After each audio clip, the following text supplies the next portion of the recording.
Assalamualaikum warahmatullahi wabarakatuh. Perkenalkan, nama saya Ayuanda Puspitasari. Saya mahasiswa manajemen semester 4 yaitu kelas MJ 404. Di sini saya akan ngebahas tentang soal ujian akhir semester dari perekonomian Indonesia. Di sini saya akan membahas soal B, itu nomor 4, yang dimana jelaskan hubungan antara Bursa Efek Jakarta, Bursa Efek Surabaya, dan Bank Indonesia dalam konteks pasar modal. Yang saya ketahui adalah Bursa Efek Jakarta atau BEJ dan Bursa Efek Surabaya atau BES. BEJ dan BES merupakan dua bursa efek tertua di Indonesia. Keduanya memiliki peran penting dalam memfasilitasi perdagangan saham dan instrumen keuangan lainnya. Namun, untuk meningkatkan efisiensi dan efektivitas pasar modal, kedua bursa ini akhirnya digabung menjadi satu, yaitu Bursa Efek Indonesia, di mana fungsi utamanya adalah perdagangan saham. Jadi BEJ dan BES ini sebelum penggabungan serta BEI setelah penggabungan berfungsi sebagai tempat di mana perusahaan-perusahaan dapat menawarkan sahamnya kepada publik dan investor dalam membeli atau menjual saham. Nah, Bank Indonesia ini adalah bank sentral, di mana BI adalah Bank Sentral Indonesia yang memiliki tugas utama menjaga stabilitas nilai rupiah dan sistem pembayaran. Jadi hubungan dengan pasar modalnya dalam kebijakan moneter adalah kebijakan moneter yang ditetapkan sama BI seperti suku bunga, sangat mempengaruhi terhadap kinerja pasar modal, di mana kenaikan suku bunga misalnya dapat mengurangi minat investor untuk berinvestasi di saham dan beralih ke instrumen yang lebih aman seperti deposito. Lalu ada regulasi, di mana BI juga berperan dalam merumuskan dan mengawasi peraturan perbankan yang terkait dengan sistem pembayaran. Yang ketiga adalah sistem pembayaran. BI bertanggung jawab atas kelancaran sistem pembayaran di Indonesia, termasuk transaksi yang terjadi di pasar modal. Jadi hubungan ketiga lembaga ini adalah saling ketergantungan, di mana ketiga lembaga ini saling terkait dan mempengaruhi satu sama lainnya. Jadi kebijakan moneter BI akan berdampak pada kinerja BEI, di mana sementara aktivitas di BEI ini adalah mempengaruhi kondisi perekonomian secara keseluruhan yang kemudian menjadi pertimbangan BI dalam merumuskan kebijakan moneter. Lalu tujuan bersamanya adalah dari ketiga lembaga ini untuk menciptakan pasar modal yang sehat, efisien, dan transparan, serta mendukung pertumbuhan ekonomi Indonesia itu sendiri. Lalu ke soal nomor 5, jelaskan strategi apa yang sudah diterapkan di negara Indonesia untuk meningkatkan ketahanan pangan. Dari artikel atau jawaban ini saya melihat ada berbagai artikel yang saya baca dan saya coba jawab.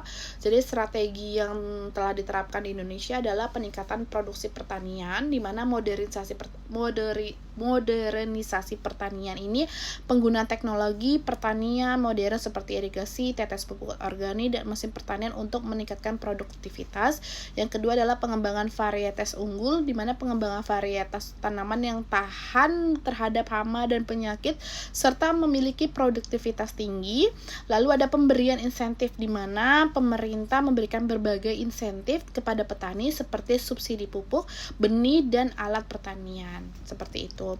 Lalu tantangan yang dihadapinya adalah meskipun telah banyak upaya yang dilakukan, Indonesia masih menghadapi beberapa tantangan, di mana dalam mencapai ketahanan pangan, perubahan iklim itu menyebabkan terjadinya bencana alam seperti banjir dan kekeringan yang mengganggu produksi pertanian. Lalu ada pertumbuhan penduduk, di mana peningkatan jumlah penduduk menyebabkan kebutuhan pangan semakin meningkat, serta ketergantungan impor, di mana Indonesia masih mengimpor beberapa komoditas pangan utama. Langkah-langkah kedepannya adalah untuk mengatasi tantangan tersebut diperlukan langkah-langkah strategis yang lebih komprehensif, antara lain penguatan penelitian dan pengembangan, di mana meningkatkan investasi dalam penelitian dan pengembangan teknologi pertanian yang adaptif terhadap perubahan iklim. Lalu di sini ada kemitraan dengan swasta, membangun kemitraan yang kuat antara pemerintah, swasta, dan petani untuk meningkatkan efisiensi produk dan distribusi panganan, serta pemberdayaan petani, di mana memberikan dukungan kepada petani dalam mengakses sumber daya teknologi dan informasi pasar. Jadi kesimpulannya, ketahanan pangan adalah isu strategis yang sangat penting bagi Indonesia dengan berbagai upaya yang telah dilakukan. Jadi Indonesia telah menunjukkan kemampuan yang sangat signifikan, namun masih banyak tantangan yang harus diatasi untuk mencapai ketahanan pangan yang berkelanjutan. Seperti itu. Lalu soal nomor 3, saya membahas bagaimana sih pendidikan dan pemberdayaan masyarakat dapat menjadi solusi jangka panjang untuk masalah ketahanan pangan.